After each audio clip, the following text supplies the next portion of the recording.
So speaking of that, that kind of reminded me about something you said earlier about the 40-day gestation period of a baby. What do Reform Jews think about something like a Roe versus Wade decision, and what do Hasidic Jews think about this? It's a good question. And I won't just say Hasidic, because Hasidic is just one branch of ultra-Orthodox. All those opponents are still very much around. They don't call themselves opponents, but they're often called by names like Young Israel and things like this. Okay. The most famous rabbi of their generation of the 20th century in America, Orthodox rabbi, was actually one of them, who was just called the Rabbi or the Rav, Soloveitchik. He was a rabbi in Boston. So Orthodox Judaism knows, unless they're trying to deny it for political reasons, that abortion is acceptable in Jewish law because the life of the mother always comes first. And the only question is, are we talking about the physical life or the mental life as well?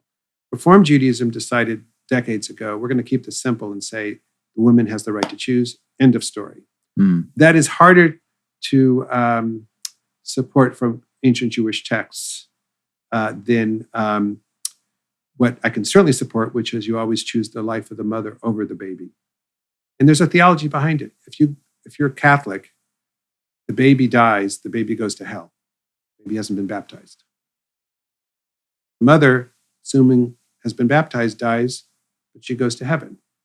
We don't have that kind of dichotomy in Judaism. Did they say that? Do they say that the baby goes to hell?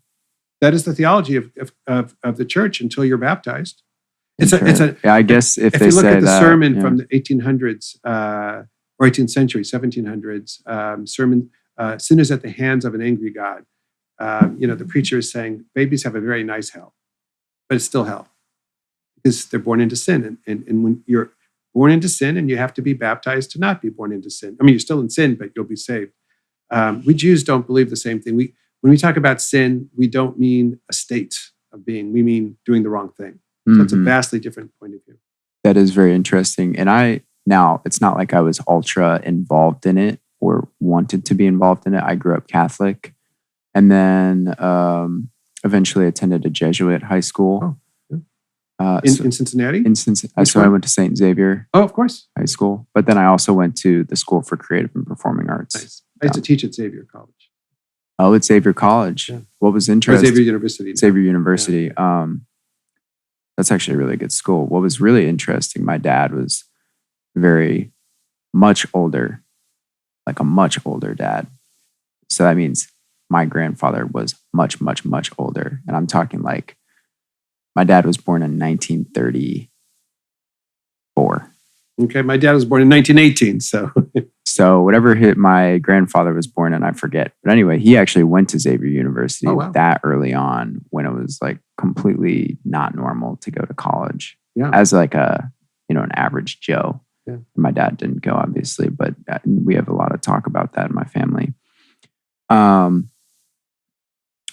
forget exactly where that was leading, but with just to bring it back to the Roe v. Wade thing, just because I think that's an interesting thing, especially when it comes to the religions. Yeah. Do they say that there is a cutoff, like a threshold where it's, okay, this is too far? So in Jewish tradition, the thing is the following. No one is going to argue that, you get pregnant, you decide after 36 weeks, you're just not into it, you're going to have an abortion. No one is arguing that's the right thing to do.